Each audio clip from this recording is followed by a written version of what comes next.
കുഞ്ഞിലേ തൊട്ട് കേൾക്കുന്നതാണ് നീ തടിച്ചിട്ടല്ലേ, എന്താണ് ഡാർക്ക് സ്കിൻ അല്ലേ, അപ്പം അവരൊന്നും അവരുടെ കൂട്ടത്തിലും അങ്ങനൊന്നും അവരുടെ കമ്പനിയൊന്നും ആക്കൂല. മീൻസ് നമ്മളെ ആ ഗ്രൂപ്പിൽ തന്നെ ജോയിൻ ചെയ്യിപ്പിക്കൂല. അപ്പോൾ ഞാൻ എന്ത് ചെയ്തു, ഇതൊക്കെ മൈൻഡിൽ സ്ട്രൈക്ക് ആയതുകൊണ്ട് ഞാൻ തന്നെ ഒരു ഡയറ്റീഷ്യൻ ഇല്ലാണ്ട് ഞാൻ ഡയറ്റ് എടുത്തു പറഞ്ഞാൽ ഒരു 1.5 മാസമൊക്കെ ആയപ്പം ചോറൊക്കെ ഒഴിവാക്കി, വെള്ളം അങ്ങനെ കുഞ്ഞു കുഞ്ഞു സാധനങ്ങൾ തിന്ന് ഒട്ടും അൺഹെൽത്തി ആയിട്ടുള്ള ഡയറ്റാണ് ഞാൻ എടുത്തത്. യൂഷ്വലി ഞാൻ ടയേർഡായി, ഞാൻ ഹോസ്പിറ്റലൈസ്ഡ് ആയി, 13 days ഞാൻ ഹോസ്പിറ്റലൈസ്ഡ് ആയി. അപ്പോൾ എനിക്ക് ലാർജ് ഇൻറ്റസ്റ്റൈനിൽ നീര് വന്നു, അങ്ങനെ ഭയങ്കര സീനായിട്ട് പോയി. ഞാൻ ഹോസ്പിറ്റലിൽ നിന്ന് ഡിസ്ചാർജ് ആയി. പിന്നെ അത് കഴിഞ്ഞ് ഞാൻ ഹെൽത്തി ആയിട്ട് ഡയറ്റ് പ്ലാനൊക്കെ എനിക്ക് തന്നു. 28 kg കുറഞ്ഞു. എൻ്റെ ഒരു 3 മാസം കൊണ്ട് തന്നെ 28 kg കുറഞ്ഞു. അപ്പം എനിക്ക് അതെല്ലാവർക്കും എത്തിക്കണം. കാരണം അങ്ങനെ ഞാൻ കാരണം ആരെങ്കിലും ഇൻസ്പയർഡ് ആയാലോ, അങ്ങനെ വിചാരിച്ച് ഞാനൊരു ട്രാൻസ്ഫോർമേഷൻ വീഡിയോ ചെയ്തു. അപ്പോൾ ചെയ്തപ്പോൾ അതിന് ഭയങ്കര ഒരു ഗുഡ് റെസ്പോൺസാണ് എനിക്ക് കിട്ടിയത്. അപ്പോൾ അങ്ങനെ എനിക്ക് മെസ്സേജസ് വരാൻ തുടങ്ങി, ചേച്ചി എനിക്ക് ഇത് കണ്ടിട്ട് ഞാൻ ചെയ്യാൻ തുടങ്ങിയിട്ടുണ്ട്, ചേച്ചിക്കാണ് ഇൻസ്പിറേഷൻ. അങ്ങനെ എനിക്കും കുറേ ലൈഫിൽ എൻ്റെ പോലെ തന്നെ കുറേ കാര്യങ്ങൾ ഉണ്ടായിട്ടുണ്ട്, അങ്ങനെയൊക്കെ പറഞ്ഞു.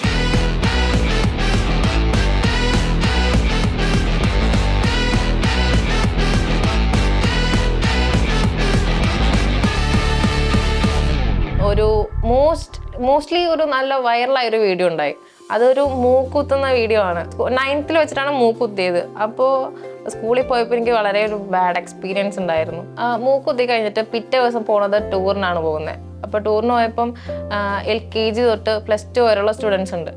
അപ്പം ഞാൻ അന്നത്തെ ദിവസം ഞാൻ ഷൂ ഒന്നും ഇട്ടില്ല, കാരണം എനിക്ക് ഇൻഫെക്റ്റഡ് ആയിട്ടുണ്ടായിരുന്നു എൻ്റെ ലെഗ്. അപ്പോൾ ഞാൻ നേരത്തെ ടീച്ചറുടെ അടുത്ത് ഞാൻ ഇൻഫോം ചെയ്തിട്ടുണ്ടായിരുന്നു. അപ്പോൾ ഞാൻ നോക്കുമ്പോൾ ഫുൾ സൈലൻസ് ആണ്. അപ്പോൾ എൻ്റെ അടുത്ത് പറഞ്ഞു, ആ കുട്ടീനെ ഇങ്ങോട്ട് വിളിച്ചെന്ന് പറഞ്ഞിട്ട് എന്നെ ഇങ്ങനെ പിടിച്ച് എന്നെ അടുത്ത് നിർത്തി, പ്രിൻസിപ്പളാണ്. അപ്പം എൻ്റെ അടുത്ത് പറഞ്ഞു, എന്താ ഷൂ ഇടത്തേന്ന് പറഞ്ഞു. അപ്പോൾ ഞാൻ പറഞ്ഞു, ഞാൻ നേരത്തെ ഇൻഫോം ചെയ്തിട്ടുണ്ടായിരുന്നു, എനിക്ക് ലെഗിന് കുറച്ച് ഇൻഫെക്റ്റഡ് ആയതാണെന്ന് പറഞ്ഞിട്ടുണ്ടായിരുന്നു. അപ്പോൾ എന്നെ നോക്കിയപ്പം ഞാൻ അന്ന് ഒരു മൂക്കുത്തി കുത്തിയിട്ടുണ്ടായല്ലോ, അപ്പോൾ അതും ഉണ്ടായിരുന്നു. പിന്നെ ഞാൻ പണ്ട് സെക്കൻഡ് സ്റ്റെഡ് കുത്തിയിട്ടുണ്ടായിരുന്നു. അത് ചെറിയൊരു സ്റ്റെഡാണ്, പക്ഷേ ഇത് കണ്ടപ്പോൾ ആള് എന്ത് ചെയ്തു, നേരെ മൂക്കി പിടിച്ചിട്ട് ഇങ്ങനെ തിരിച്ചിട്ട് ഇങ്ങനെ എന്തിന് ഇതൊക്കെ കുത്തിയേക്കുന്നതെന്ന് ചോദിച്ചു.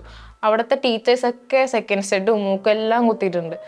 പിന്നെ അത് കഴിഞ്ഞ് സെക്കൻഡ് സ്റ്റെഡ് കണ്ടപ്പോൾ പിന്നെ അതുമ്മ പിടിച്ചിട്ട് നേരെ ഇങ്ങനെ തിരിച്ചിട്ട് എന്നെ അങ്ങോട്ട് തള്ളി. എന്നിട്ട് സ്റ്റേജാണ്, അപ്പോൾ എല്ലാവരും എന്നെ തന്നെ നോട്ടീസ് ചെയ്തുകൊണ്ടിരിക്കുകയാണ്, എല്ലാവരും കാണുകയും ചെയ്തു.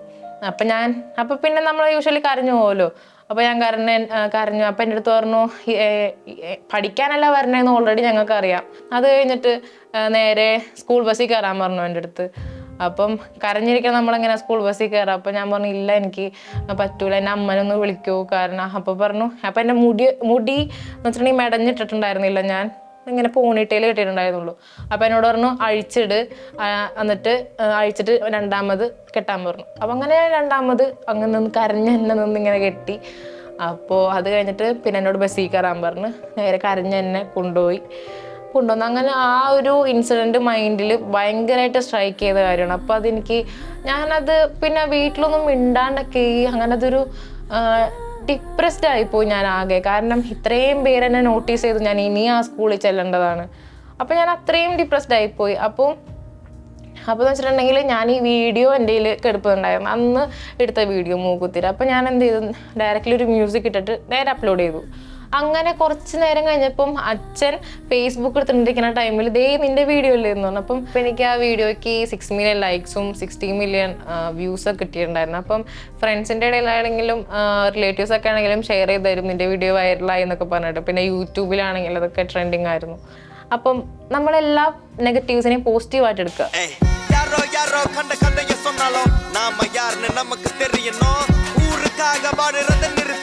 நமக்கு நாம தான் நிம்மதி கொடுக்கணும். வாரத்துக்கு 6 நாள் வாடகை புன்னகை, யாருக்குமே தெரியாத உள்மன கவலை, கட்டிக்கார முள் போல நகரும் நாட்கள், இடத்துக்கு பாடம் தாண்ட துடிக்கும் கால்கள். இது எது தேவையில்லை, முடி வெட்டுத்திட உன்னை விட யாரும் தேவையில்லை. பறவைக்கு வெறும் வாழும் விட மட்டும் தான் கூடும், மனிதருக்கோ நிம்மதி கிடைக்கும் இடமே வீடே.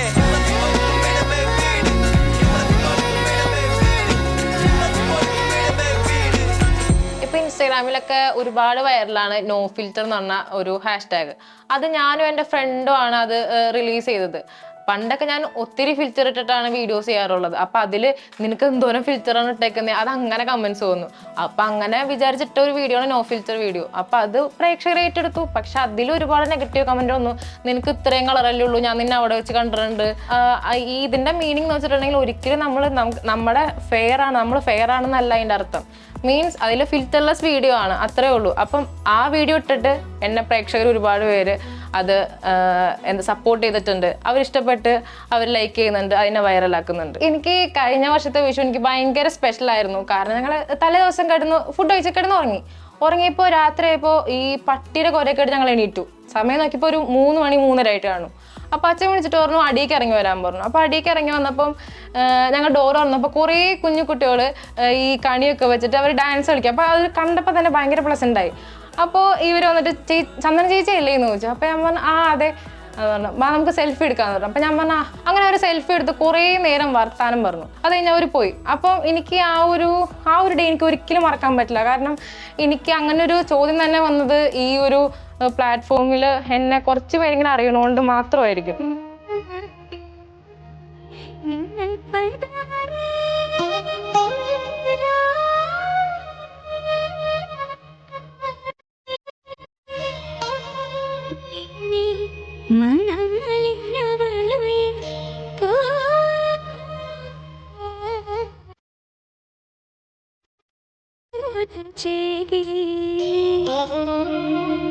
എൻ്റെ ഏറ്റവും വലിയ ആഗ്രഹം വെച്ചിട്ടുണ്ടെങ്കിൽ എല്ലാവരും പോലെ തന്നെ ഫാമിലിനെ ഹാപ്പി ആക്കി വെക്കണം എന്നാണ്. എൻ്റെ അച്ഛൻ ചെറുപ്പം തൊട്ടേ അച്ഛൻ ഗൾഫിലാണ്. അച്ഛൻ ഇത്രയും കാലം വരെ എനിക്കും എൻ്റെ ചേട്ടനും വേണ്ടി നന്നായിട്ട് സാക്രിഫൈസ് ചെയ്യുന്നുണ്ട് ലൈഫ്. അമ്മയും അതെ. കാരണം അവരാകെ ഒരുമിച്ച് നിൽക്കണം എന്ന് പറഞ്ഞിട്ടുണ്ടെങ്കിൽ വർഷത്തിലൊരു മാസം അച്ഛൻ 15 ദിവസത്തേക്കാണ് വരണേ. ആ ഡേ മാത്രം ഇവർ ഒരുമിച്ച് നിൽക്കാൻ ഞാൻ കണ്ടിട്ടുള്ളൂ. പിന്നെ അത് മാത്രമല്ല അച്ഛന് ഒരുപാട് പ്രഷറുണ്ട് ജോലിയിൽ, വർക്കിലൊക്കെ.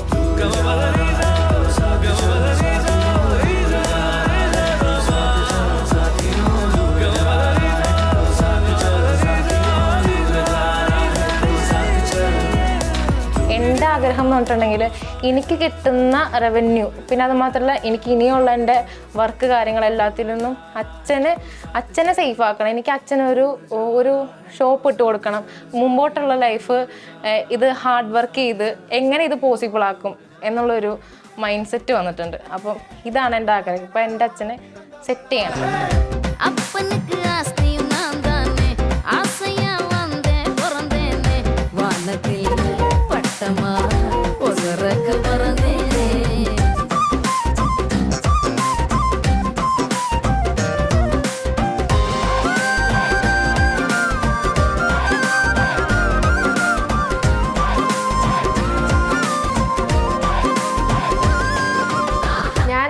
റീലൊക്കെ ചെയ്യുന്ന സമയത്ത് കൂടുതലും കുറേ കാര്യങ്ങൾ നോട്ടീസ് ചെയ്യാറുണ്ട്. വീഡിയോ ചെയ്യുന്ന സമയത്ത് മെയിനായിട്ട് നോട്ടീസ് ചെയ്യുന്ന വെച്ചിട്ടുണ്ടെങ്കിൽ എൻ്റെ ഡ്രസ്സിങ് ആണ്. ഡ്രസ്സിങ് ഞാനിപ്പോൾ എല്ലാ ടൈപ്പ് ഔട്ട്ഫിറ്റും ഞാൻ വെയർ ചെയ്യാറുണ്ട്. ട്രഡീഷണൽ ആയാലും മോഡേൺ ആയാലും പിന്നെ സ്ലീവ്ലെസ് ഡ്രസ്സ് എല്ലാം ഞാൻ വെയർ ചെയ്യാറുണ്ട്. എൻ്റെ അച്ഛനമ്മയ്ക്ക് ഇൻസ്റ്റഗ്രാം ഉണ്ട്. അപ്പം അവർക്കൊക്കെ എൻ്റെ വീഡിയോസിൽ നിന്ന് സ്ക്രീൻഷോട്ടൊക്കെ എടുത്തിട്ട് അയച്ചു കൊടുക്കും. ഒരു മോശപ്പെട്ട സ്ക്രീൻഷോട്ട് അവർ എഡിറ്റ് ചെയ്തിട്ട്. ഈ റീസെൻ്റ്ലി ഒരു ചേച്ചി അച്ഛനെ മെസ്സേജ് ചെയ്തിട്ടുണ്ടായിരുന്നു. എന്ന് വെച്ചിട്ടുണ്ടെങ്കിൽ നിങ്ങളൊരു അച്ഛനാണോ, ഇങ്ങനെയാണോ വളർത്തുന്നത്, ഇങ്ങനത്തെ ഡ്രസ്സൊക്കെ ഇട്ടാണോ വളർത്തുന്നത്, എനിക്കൊരു കുട്ടിയുണ്ട്, അതൊക്കെ ഇത് കണ്ടിട്ടല്ലേ വളരുന്നത് എന്നൊക്കെ പറഞ്ഞിട്ട് ഒരുപാട് മോശമായിട്ടാണ് അച്ഛനെ പറഞ്ഞ് അതിൽ സംസാരിച്ചിരിക്കുന്നത്. അത് ഞാൻ സ്റ്റോറി ഇട്ടായിരുന്നു, അതെൻ്റെ ഇൻസ്റ്റാഗ്രാമിൽ സ്റ്റോറി ഇട്ടായിരുന്നു. അതിൻ്റെ എഗെയിൻസ്റ്റ് ആയിട്ട് എനിക്ക് ആ ചേച്ചി വന്നിട്ട് ഒരുപാട് നെഗറ്റീവ് എന്നെ പറയുക, നീ ഇങ്ങനെയാണ് നടക്കുന്നത്, നീ അങ്ങനെ നടക്കുന്നതെന്ന് പറഞ്ഞാൽ അത് അച്ഛൻ മെസ്സേജ് അത് സോർട്ട് ഔട്ട് ചെയ്തു. മോൾക്ക് വേണ്ടിയുള്ള റീൽസ് ആദ്യകാലങ്ങളിൽ ഞാൻ തന്നെയാണ് അവൾക്ക് ഷൂട്ട് ചെയ്ത് കൊടുക്കാറുള്ളത്. പിന്നെ അതൊക്കെ എനിക്ക് കൂടുതൽ ഇഷ്ടമുള്ള കാര്യങ്ങളായിരുന്നു. പിന്നെ മാറി മാറി വരുന്ന ഓരോ മോഡൽസൊക്കെ കാണുമ്പോൾ ഞാനത് പറഞ്ഞ് അനിയത്തിയെ കൊണ്ട് സ്റ്റിച്ച് ചെയ്യിപ്പിച്ച് കൊടുത്ത് അതും ഞങ്ങൾ ചെയ്യുന്നുണ്ട്. മോൾക്ക് വേണ്ടിയിട്ട് തന്നെയാണ് അതൊക്കെ. അച്ഛനും ഇപ്പോൾ ആദ്യമൊക്കെ എതിർത്ത അച്ഛനും ഇപ്പോൾ മോൾക്ക് വേണ്ടിയിട്ട് തന്നെ സപ്പോർട്ട് ചെയ്ത് വരാൻ. അവർക്ക് ഒരു കുഴപ്പമില്ല. അവരാണ് എനിക്ക് മോട്ടീവ് തരുന്നത് അവരാണ്. പക്ഷെ അത് ഡിസ്ട്രോയ് ചെയ്യാനായിട്ട് ഒരുപാട് നെഗറ്റീവ് വരുന്നുണ്ട്. പക്ഷേ പണ്ടൊക്കെ ഞാൻ എന്ന് വെച്ചിട്ടുണ്ടെങ്കിൽ ഇത് കാണുമ്പോൾ അമ്മയുടെ അടുത്ത് പോയിരുന്ന കരയും. അമ്മ എന്താണ് അമ്മ ഇങ്ങനെ പറയുന്നത്, ഞാൻ അങ്ങനെ ഒന്നും ആരെയും പറയാറില്ലല്ലോ എന്ന് പറഞ്ഞിട്ട് ഞാൻ അമ്മയുടെ അടുത്ത് കരയും. പക്ഷേ ഇപ്പോൾ ഞാൻ എന്ന് വെച്ചിട്ടുണ്ടെങ്കിൽ പറയട്ടെ, കാരണം എല്ലാവർക്കും പറയാനുള്ളൊരു വോയിസ് ഉണ്ടല്ലോ. ഇതൊരു പബ്ലിക് പ്ലാറ്റ്ഫോം അല്ലേ.